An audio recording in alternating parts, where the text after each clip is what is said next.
चलिए अब अपना क्वेश्चन नंबर 15 करते हैं। In an equilateral triangle A B C D is a point on side B C such that B D is equal to 1/3 B C. Prove that 9 AD² is equal to 7 AB²। ये हमें prove करना है। तो हमें given में है कि ए B सी हमारे पास एक इक्विलेटरल ट्रायंगल है, तो हमने इसकी एक साइड को ए माना तो बाकी साइड्स भी क्या हो जाएंगी, हमारी ए ही कहलाएंगे। और डी इस ट्रायंगल में बी सी पे कोई पॉइंट है और हमने ए डी को ज्वाइन कर दिया। ठीक है, क्योंकि ए डी हमें चाहिए था तो ए डी को हमने ज्वाइन कर दिया। तो जो गिवन था वो हमने लिख लिया। और B D is equal to 1/3 B C. इसको देखिए मैं एक और तरह से लिख सकता हूँ। बी डी किसके बराबर हो जाएगा मेरा 1/3 बी सी। बी सी किसके बराबर है, देखिए ए के बराबर है, तो इसको मैं 1/3 ए लिखूँ या फिर A/3 भी इसको मैं लिख सकता हूँ। अब टू प्रूफ जो हमने प्रूफ करना है 9AD² is equal to 7AB²। चलिए अब अपना सोल्यूशन स्टार्ट करते हैं। उससे पहले हमें एक कंस्ट्रक्शन करनी पड़ेगी। कंस्ट्रक्शन क्या होगी, ये जो हमारी इक्विलेटरल ट्रायंगल होती है ना, इसमें अगर ए से हम कोई परपेंडिकुलर गिराएं तो वो बी सी को बाइसेक्ट करता है। तो हम यहाँ से ए से एक परपेंडिकुलर गिराएंगे, इसको नाम दे देते हैं ई। तो ए ई हमारा एक परपेंडिकुलर है, इस साइड 90 है तो इस साइड भी क्या होगा 90 डिग्री का एंगल ही बनाएगा। ये हमने कंस्ट्रक्शन की है, तो यहाँ पे लिख लेते हैं कंस्ट्रक्शन। कंस्ट्रक्शन में क्या है, ए ई परपेंडिकुलर बी सी। अब अपना सोल्यूशन स्टार्ट करते हैं। वो क्या होगा, देखो प्रूफ में हमें क्या प्रूफ करना है 9AD², यानी कि ए डी हमें चाहिए। तो ए डी देखिए हमारा किस राइट एंगल ट्रायंगल में आ रहा है, ए डी ई। इस राइट एंगल ट्रायंगल में हमारा ए डी आ रहा है, तो ये वाली राइट एंगल ट्रायंगल ले लेंगे। तो in right angle triangle A D E, hypotenuse यानी ए डी का स्क्वायर बराबर होगा हमारा बेस का स्क्वायर यानी डी ई का स्क्वायर प्लस परपेंडिकुलर ए ई का स्क्वायर। इसको हम इक्वेशन फर्स्ट मानेंगे। देखिए ए डी स्क्वायर तो हमारे पास है, हमें अदर्स वैल्यू चाहिए, ए बी चाहिए यहाँ पे। अब हम डी ई और ए ई की वैल्यू फाइंड करेंगे। तो सबसे पहले देखो डी ई कहाँ पे आ रहा है हमारा, डी ई हमारी ये वाली साइड आ रही है इतनी सी। अब देखिए मैंने क्या बोला था, ए ई बी सी को बाइसेक्ट करेगा। अगर ये पूरी साइड मेरी ए के बराबर है तो ई सी मेरा क्या हो जाएगा, हाफ हो जाएगा उसका। और बी ई भी क्या होगा मेरा, इतना से इतना A/2 होगा। अब देखिए डी ई फाइंड करना है मेरे पास, तो बी ई किससे मिलकर बन रहा है हमारा, B D plus D E. तो वहाँ से हम डी ई की वैल्यू फाइंड करेंगे। तो लिखेंगे B E no B E is equal to B D plus D E. अब बी ई तो हमारे पास है किसके बराबर, A/2।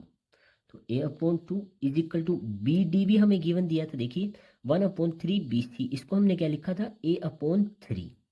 तो बी डी की जगह आ जाएगा A/3 प्लस डी ई हमने फाइंड करना है। इसका रीजन दे देंगे, गिवन लिखो या फिर B D is equal to A/3। और इसका भी रीजन आप B E is equal to A/2। ठीक है, अब A/2 और ये प्लस का इधर आके माइनस का हो जाएगा is equal to D E. इसको सोल्व करके हमारी डी ई की वैल्यू आ जाएगी। एलसीएम 2 और 3 का आ जाएगा 6। 2 के टेबल में 6 आएगा 3 पे, 3 मल्टीप्लाई ए 3A। 3 के टेबल में 6 आएगा 2 पे, 2 मल्टीप्लाई माइनस ए, तो -2A is equal to D E. 3A - 2A A/6 is equal to D E. तो ये हमने डी ई की वैल्यू फाइंड कर ली। अदर वैल्यू हमें चाहिए ए ई की। तो देखिए ए ई कैसे निकल सकता है हमारा, ए ई हमारा ये वाला आ रहा है ना, ये देखिए एक तरह से राइट एंगल ट्रायंगल है, हाइपोटेन्यूज की वैल्यू है, बेस की वैल्यू है, परपेंडिकुलर हम निकाल लेंगे। तो ये वाली ट्रायंगल ले लेते हैं ए ई सी। तो यहाँ पे लिखेंगे in triangle A E C using Pythagoras theorem. Pythagoras theorem यानी कि हाइपोटेन्यूज का स्क्वायर ए सी का square is equal to base का स्क्वायर, बेस है CE और इसका स्क्वायर प्लस परपेंडिकुलर AE का स्क्वायर। AC हमारे पास है A के बराबर, देखिए AC है A के बराबर, तो AC A और उसका क्या हो जाएगा स्क्वायर। CE हमारे पास है A/2 के बराबर, तो A/2 और उसका स्क्वायर प्लस AE स्क्वायर। इसको आगे यहाँ पे करते हैं हम। हमारे पास है A square is equal to A/2 का होल स्क्वायर है, A का स्क्वायर A स्क्वायर, 2 का स्क्वायर 4 प्लस AE का स्क्वायर। अब AE का स्क्वायर ये वैल्यू फाइंड करनी है, तो इस वैल्यू को दूसरी साइड भेज देंगे। A square minus A square upon में 4 is equal to AE square. LCM ले लेंगे, इसके अपोन में कुछ नहीं है, तो 1 और 4 का एलसीएम आ जाएगा 4। अगर किसी भी वैल्यू के अपोन में 1 हो तो जो हमारे पास एलसीएम होता है वो डायरेक्ट ऊपर मल्टीप्लाई कर दो, 4 into A square 4A square. Same LCM है, ऊपर वाली वैल्यू वैसे ही आ जाएगी इज इक्वल टू AE का square. 4A square minus A square 3A square upon में 4 इज इक्वल टू AE का स्क्वायर। देखिए स्क्वायर इधर क्यों भेजे रूट बना के, वैसे तो हो सकता है बट हमें AE स्क्वायर की वैल्यू चाहिए, तो वो तो कंप्लीट है हमारे पास। अब हम AE स्क्वायर और DE की वैल्यू इक्वेशन 1 में फिल करेंगे। Put the value of DE and AE square in equation first.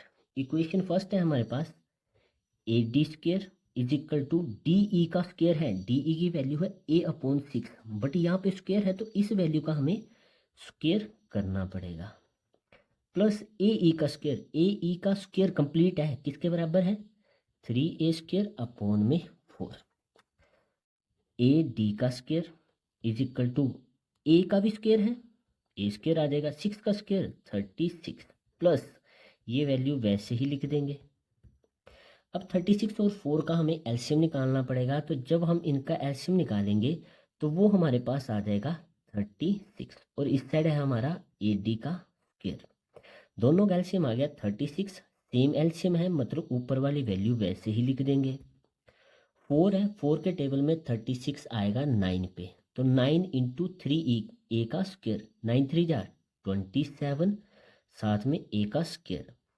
AD square is equal to A square plus 27A square, ये हो जाएगा 28A स्क्वायर अपॉन में 36।